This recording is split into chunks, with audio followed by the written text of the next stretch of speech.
The owner of a flower shop in Richland, Washington, is being sued because of her Christian beliefs. The Washington state florist who refused to provide flowers for a gay wedding now fights for her livelihood, but says potential damages could reach 7 figures and bankrupt her business. The unassuming 73-year-old grandmother became the focus of national news in 2013. Why couldn't you do it? After she declined to create custom arrangements for a same-sex ceremony, which conflicts with her deeply held beliefs.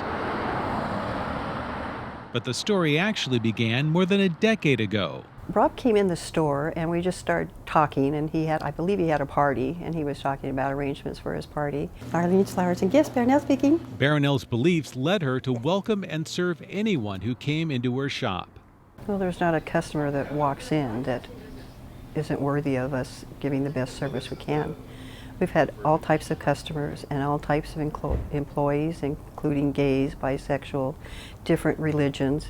It doesn't matter. And creating unique arrangements for Rob Ingersoll was no different. It never made a difference to me that Rob was gay. In fact, it was that creativity that she loved most about serving Rob. He'd say, just do your thing.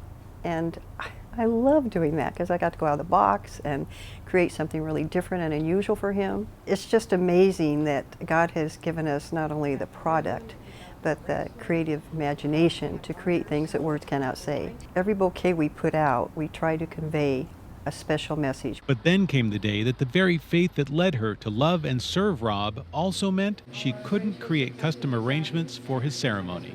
Well, Rob had been in a couple times before to ask for me and told the girls he was getting married.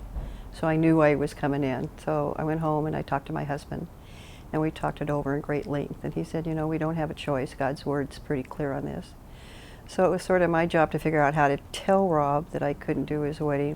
And so when he came in and started talking about his wedding plans, I just put my hands on his and I said, Rob, I'm sorry.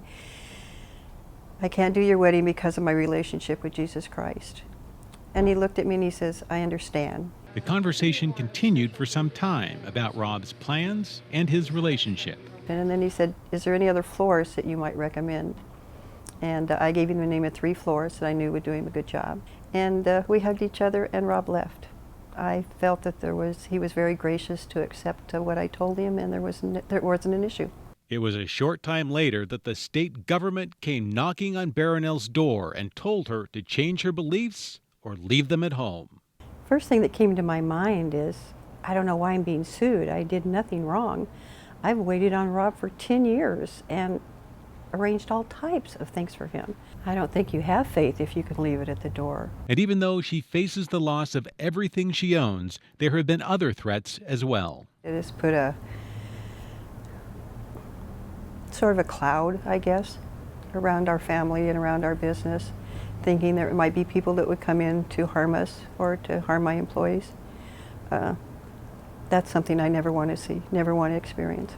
And despite that, if Rob walked in her store today, she would greet him with open arms. I would be so excited if that happened. Like I say, I would just hug him and want to know what's going on in his life. And I'd want to wait on him for another 10 years. I'd want to know what I could do to help him.